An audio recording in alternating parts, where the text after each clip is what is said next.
Ebola 2026, le virus qui revient sans vaccin ni remède. En 2026, le monde fait face à une nouvelle épidémie d'Ebola. Cette fois, c'est une forme rare du virus, le Bundibugyo. Ce virus a été découvert pour la première fois en Ouganda en 2007. Maintenant, il est de retour, et il n'existe aucun vaccin pour le combattre. Le 17 mai 2026, l'OMS a déclaré une urgence sanitaire mondiale. C'est l'alerte la plus sérieuse de l'Organisation mondiale de la santé. Cela veut dire que tous les pays du monde doivent réagir immédiatement.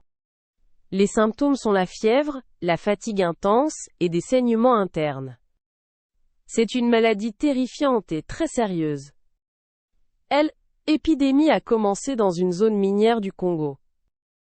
C'est la province d'Ituri, dans l'est du pays. Au 19 mai 2026, il y a 543 cas suspects. Et 131 personnes sont décédées. C'est très grave. Le virus s'est propagé à d'autres grandes villes, comme Goma et Butembo.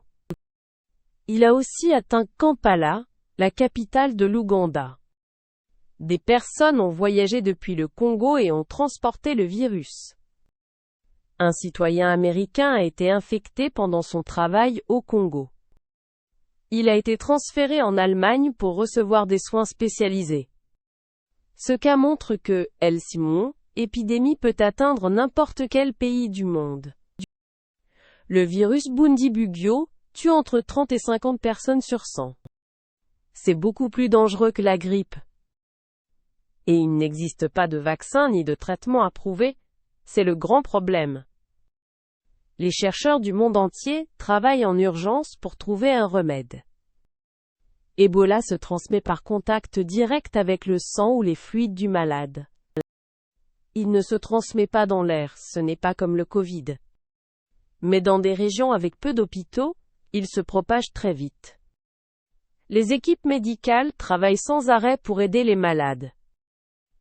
Elles font du traçage, elles cherchent toutes les personnes en contact avec les malades.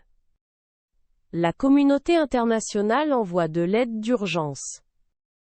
Le monde a déjà vaincu Ebola par le passé, et il peut le faire encore. Il faut agir vite, ensemble, et avec solidarité.